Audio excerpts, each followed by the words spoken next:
Em Lucas 10, a partir do versículo 25, diz que um certo homem, intérprete da lei, em outra versão diz doutor da lei, se levantou com o intuito de pôr Jesus à prova e disse-lhe: Mestre, que farei para herdar a vida eterna? Então Jesus lhe perguntou: O que está escrito na lei? Como interpretas? A isto ele então respondeu: Amarás o Senhor teu Deus de todo o teu coração, de toda a tua alma, de todas as tuas forças e de todo o teu entendimento, e amarás o próximo como a ti mesmo. Então Jesus lhe disse: Respondeste corretamente, faze isto e viverás. Ele, porém, querendo justificar-se, perguntou a Jesus: Quem é o meu próximo?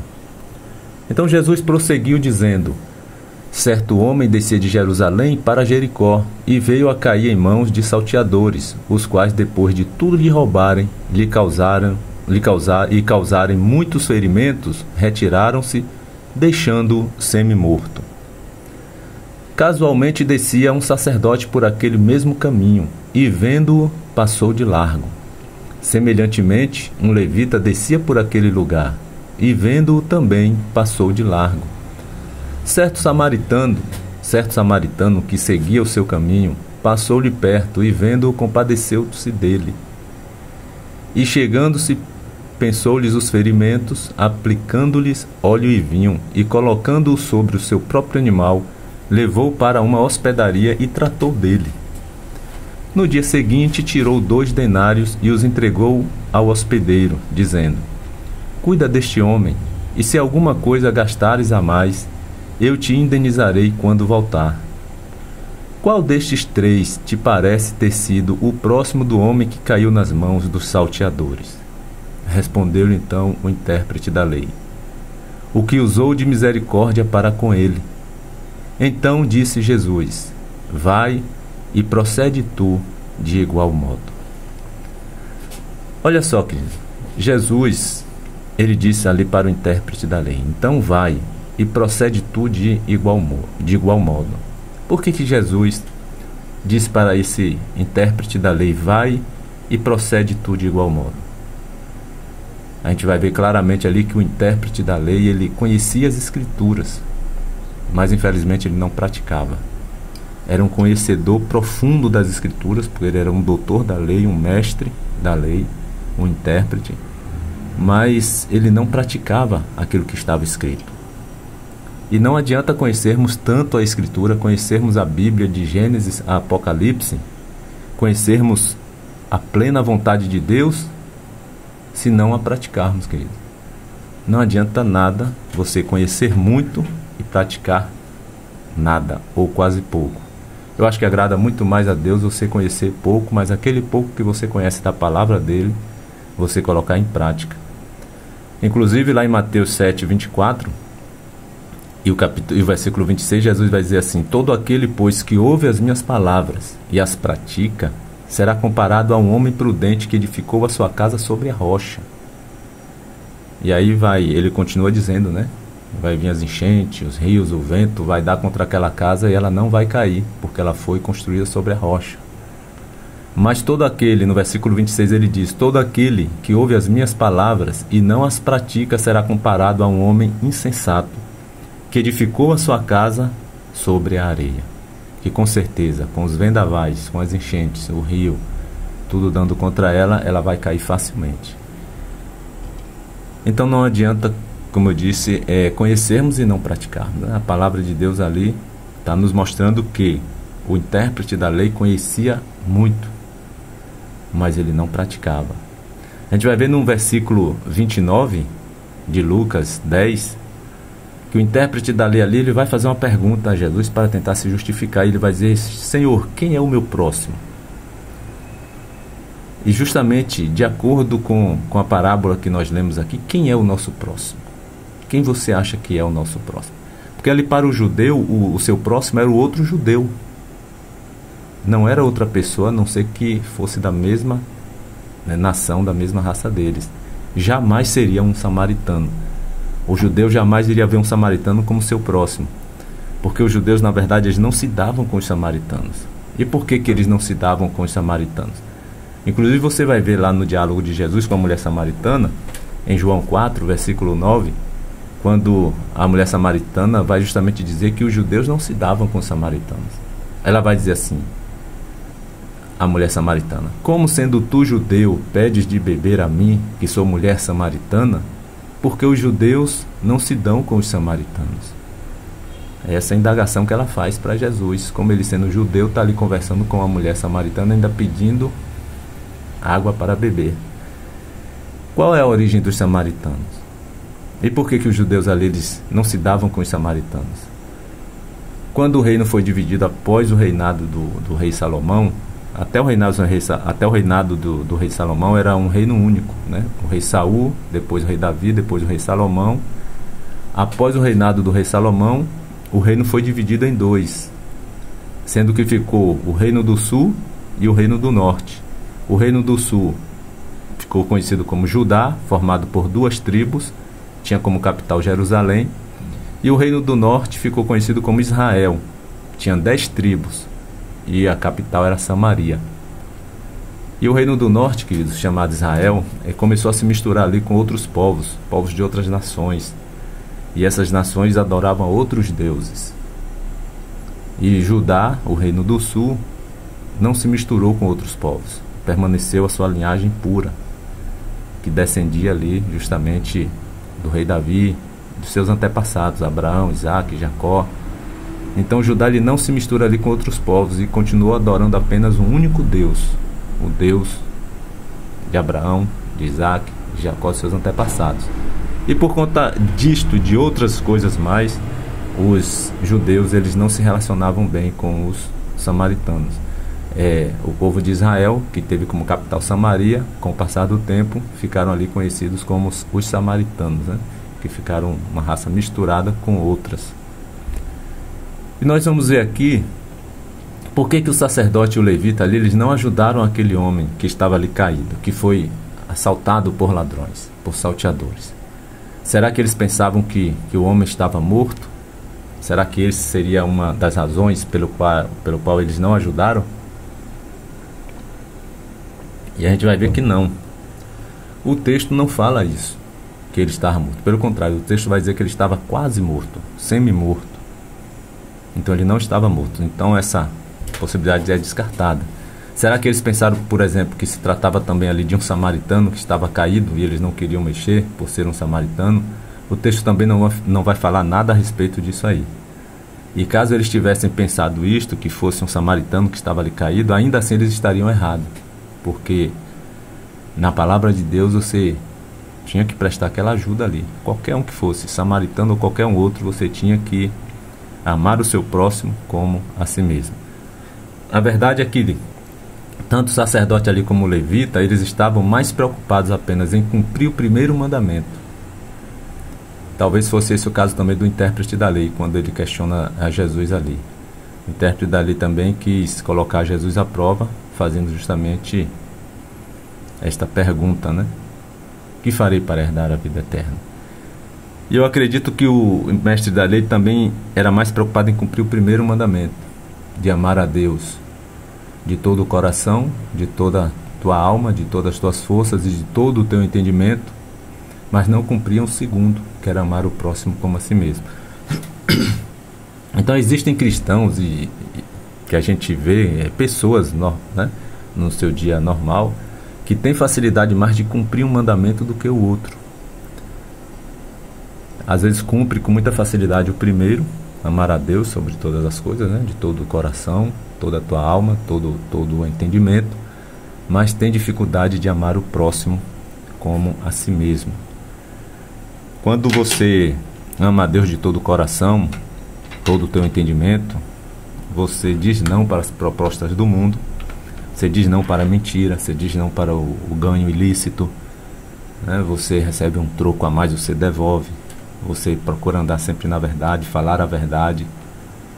Às vezes a pessoa tem muita facilidade em cumprir esse primeiro mandamento, né? Honrando a Deus em todas as coisas, amando-o de todo o coração, de toda a alma e todo o entendimento.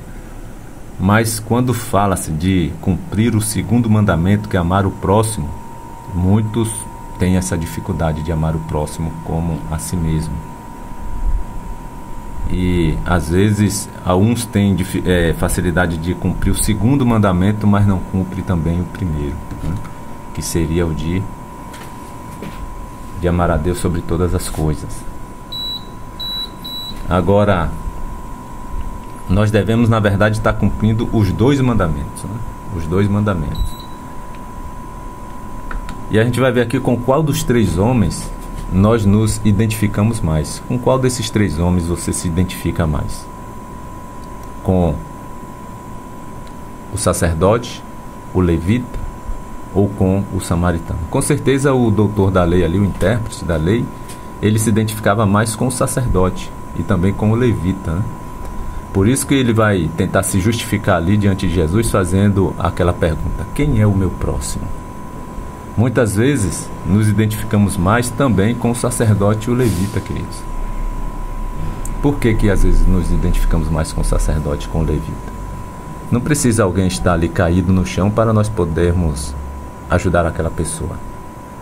Existem, às vezes, né, ao nosso redor, muitas pessoas precisando ali de algum tipo de ajuda, em várias áreas, desde ao financeiro, ao emocional, ao espiritual, e nós podemos estar ajudando. Visitar alguém, por exemplo, e gastar com ela ali alguns minutinhos de conversa, muitas vezes é uma grande ajuda para aquela pessoa. Você está dando atenção àquela pessoa, você está levantando a autoestima daquela pessoa, aquela pessoa está se sentindo valorizada por você estar ali visitando. Não é preciso, às vezes, você nem gastar, você nem ajudar financeiramente. Aquela pessoa não está precisando de ajuda financeira, mas apenas de uma atenção, apenas de um acolhimento. E é isso que Deus quer, que sejamos o próximo na vida daqueles que precisam de nós, na vida daquele que precisa de alguma ajuda. Não seja o próximo apenas de pessoas que venham solicitar sua ajuda. Você deve se dirigir até elas, né? Muitos de nós só ajudamos, muitas vezes, se formos solicitados por alguém para que possamos prestar algum tipo de ajuda. Seja o próximo se preocupando com as pessoas ao seu redor. Aquelas que precisam de ajuda, você vai até elas. Observe que aquele homem que estava caído ali no chão, né, estava espancado pelos salteadores, pelos ladrões, ele não ficou gritando. O texto não registra que ele ficou gritando. Mas o samaritano, quando o viu, se aproximou e ajudou. Não precisou ele pedir ajuda ao samaritano. Muito diferente do sacerdote e do levita, que quando viram passaram de largo, passaram a distância, né? Mas ele não, ele se aproximou e ajudou, sem que aquele homem tivesse gritado por socorro, porque ele estava quase morto, semi-morto. Ele não tinha forças, eu acho que nem para gritar, nem para pedir ajuda. E às vezes nós só ajudamos aqueles que nos pedimos. Às vezes Deus está lhe dando a visão de alguém que está precisando de algum tipo de ajuda, mas você, tipo assim, a pessoa não veio lhe pedir, então também você não se dirige a ela para poder prestar ajuda. Faça como o samaritano fez. Não precisou o homem gritar por ele para pedir ajuda, mas ele identificou que o homem precisava de ajuda, foi lá e ajudou. Aquele samaritano ali, para ele, o seu próximo era qualquer pessoa. Qualquer pessoa que estivesse passando por uma dificuldade, uma necessidade, que estivesse precisando de alguma ajuda, seja ela conhecida dele ou não, ele estava ali para ajudar. Esse era o seu próximo. E às vezes o nosso próximo tem sido somente os membros da nossa família, ou então aquelas pessoas que estão ao nosso redor, que são amigas, e aí nós ajudamos. Na verdade, o nosso próximo é todo aquele que precisa de nossa ajuda. Ainda existe uma outra situação, só um minutinho aqui. Existe ainda uma outra situação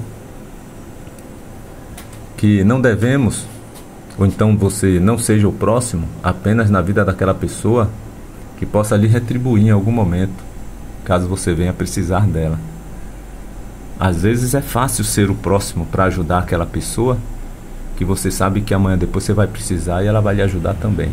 E algumas pessoas agem assim, alguns cristãos agem dessa forma: eu sou o próximo somente na vida daqueles que possam me servir caso eu precise. E não é essa a proposta de Deus. Deus quer que sejamos o próximo, principalmente na vida daqueles que não têm nada a nos oferecer, que não tem nada a nos dar, que não tem nada a nos retribuir. Na verdade, precisamos fazer o bem sem olhar a quem, como tem esse ditado aí, né?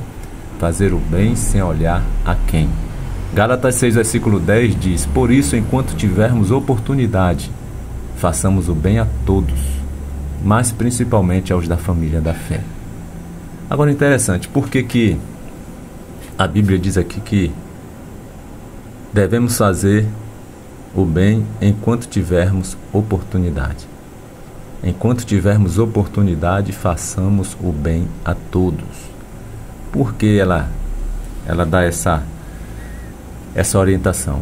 Enquanto tivermos oportunidade. A nossa vida é curta, meu irmão. Podemos morrer a qualquer momento. Posso morrer agora, posso morrer amanhã. E morreu, acabou a oportunidade de você fazer o bem a alguém. E todo o bem que você faz está lá na conta de Deus, o que você está fazendo. Cada um será retribuído segundo as suas obras. A Bíblia diz isso em várias passagens. Se Jesus voltar agora ou amanhã, acabou também a oportunidade de você estar fazendo bem ao seu próximo. Então, a Bíblia diz aí em Gálatas 6, versículo 10, que enquanto tivermos oportunidade, façamos o bem a todos, principalmente aos da família da fé. E faça o bem, mesmo que as pessoas sejam ingratas, mesmo que as pessoas não reconheçam, né? Mesmo que as pessoas sejam ingratas e não reconheçam aquilo que foi feito por elas, nós devemos não desistirmos e muito menos nos cansarmos de estar fazendo o bem. Tem pessoas que se cansam de fazer o bem porque às vezes a pessoa não reconhece o bem que foi feito a ela, se cansa de fazer o bem porque não vê mudança na vida do outro. Não, você tem que fazer o bem porque Deus ordenou que deveríamos amar o próximo como a nós mesmos. Se você quer agradar a Deus, você vai fazer o bem a todos, independentemente se estão reconhecendo o bem que você está fazendo ou não. No versículo 9 de Gálatas 6, Gálatas 6, versículo 9, diz assim: e não nos cansemos de fazer o bem. E não nos cansemos de... Por que essa palavra? Porque tem gente que realmente se cansa de fazer o bem. As pessoas às vezes são ingratas, as pessoas são más, as pessoas são algumas oportunistas, aproveitadoras. E às vezes você se cansa de estar fazendo bem. Mas olha o que a palavra de Deus está dizendo em Gálatas 6, versículo 9. E não nos cansemos de fazer o bem, não se canse de fazer o bem, porque a seu tempo ceifaremos, se não desfalecermos. Promessa da palavra de Deus. Se não nos cansarmos de fazer o bem, a seu tempo, porque a seu tempo nós ceifaremos, nós vamos ceifar. Agora, se você se cansar, deixar de fazer o bem, você não vai colher aquele bem que você fez. Você não pode parar e se cansar de fazer o bem, porque a seu tempo você irá ceifar, se não desfalecer. Gálatas 6, versículo 9. Aquele samaritano, queridos, ele não estava preocupado ali se aquele homem iria reconhecer ou não o que foi feito a ele. Aquele samaritano simplesmente fez o bem sem olhar a quem.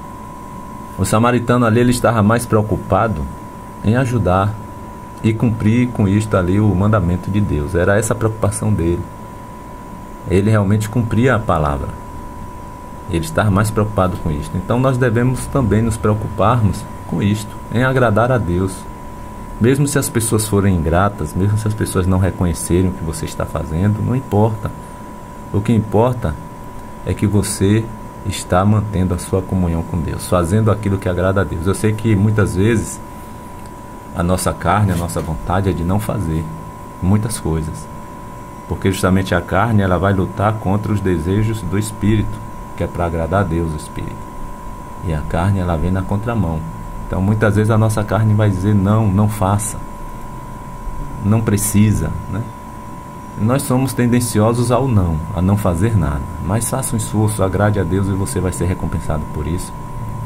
Mesmo se as pessoas forem ingratas, você deve estar fazendo aquilo para agradar a Deus. Agradando a Deus, Ele estará sempre conosco. Ele nunca nos deixará só. Foi isso que Jesus falou, inclusive com Ele mesmo. Em João 8:29, Jesus disse: olha, aquele que me enviou está comigo e não me deixou só, porque eu faço sempre o que lhe agrada. O próprio Jesus esvaziou-se de si mesmo para fazer a vontade do Pai. Não que a vontade dele fosse diferente da de Deus, mas ele estava ali para cumprir à risca o plano de salvação que eles planejaram para o homem. E ele vai dizer isso: aquele que me enviou, ele está comigo, ele não me deixou só. Por quê? Porque eu faço sempre o que lhe agrada. Onde é que está isso aí? Em João 8, no versículo 29, você vai ver essa declaração aí, belíssima aí de Jesus. Outra coisa, quando formos o próximo na vida de alguém, não devemos ficar falando para um e outro que ajudamos aquela pessoa. Então essa é outra observação que a gente tem que fazer aí em nossas vidas, de quando você ajudar alguém, não precisa você ficar alardeando, né? Se amostrando muitas vezes, mostrando que foi você que ajudou aquela pessoa tá melhor de vida, ou então aquela pessoa conseguiu algo porque você ajudou. Faça isso não. Olha o que Jesus diz aqui em Mateus 6, versículo 2 e 3. Quando, pois, deres esmola, ou seja, quando você ajudar alguém, não toques trombeta diante de ti, como fazem os hipócritas, nas sinagogas e nas ruas, para serem glorificados pelos homens. Em verdade vos digo que eles já receberam a sua recompensa. Tu, porém, ao deres esmola ou ao ajudar alguém, né? Vou traduzir aqui: ao ajudar alguém, ignore a tua mão esquerda o que faz a tua direita, para que a tua esmola fique em secreto, e teu Pai que vê em secreto te recompensará. Então não fique alardeando não, meu irmão. Você ajudou, graças a Deus por isso. Fique tranquilo. A pessoa lá pode até dizer para um e outro que você foi quem ajudou. Não tem problema. O problema é você querer divulgar isso para se engrandecer em cima daquela ajuda que você prestou àquela pessoa. Aí você vai perder as bênçãos de Deus. Você vai ter a glória dos homens, os elogios, os aplausos, né? Mas de Deus você não vai receber nada. Aí Jesus diz: para que a tua esmola fique em secreto, e teu Pai que vem em secreto te recompensará. Não deixa a tua mão esquerda saber o que fez a tua mão direita. Então aquele que propaga o que faz de bem ao próximo, ele perde as bênçãos de Deus. Tá certo? Vamos imaginar aqui também o que passava na mente daquele homem que foi espancado. Ele não estava morto, estava quase morto. Mas eu fico imaginando a pessoa naquela situação ali, caída, espancada, quase que morta. O que poderia passar na mente daquele homem? Não está escrito, mas imagine. Talvez o desejo daquele homem ali fosse que passasse por ali um filho de Deus para lhe ajudar. Tomara que passe um filho do Senhor, tomara que passe um filho de Deus aqui para me socorrer, para me ajudar.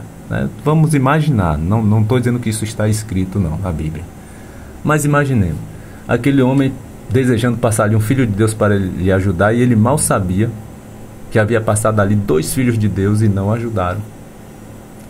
Passou o sacerdote, passou o levita e passaram de largo. E aquele que não era considerado filho de Deus pelos judeus foi quem o ajudou, quem ajudou aquele homem. O sacerdote e o levita, ao passar, quiseram distância. Passar de largo é passar distante, é querer distância daquilo que eles estão vendo e passando naquele momento. E muitas vezes nós agimos dessa forma. Muitas vezes as pessoas que precisam da nossa ajuda, Deus coloca nos nossos caminhos, Deus nos dá a visão de que aquela pessoa precisa de algum tipo de ajuda, e muitas vezes nós queremos distância daquela pessoa justamente para ela não vir nos pedir ajuda, né? Assim acontece com muitas pessoas, com muitos cristãos. Passamos de largo, querendo distância, evitando muitas vezes. Quantas pessoas nos fazem isso? Querendo distância daquelas pessoas que possivelmente vai lhe pedir alguma ajuda. E aí, se agirmos assim, estamos sendo semelhantes ao sacerdote e ao levita. Às vezes achamos um absurdo o que o sacerdote e o levita fez, mas às vezes estamos agindo da mesma forma, querido, passando de largo.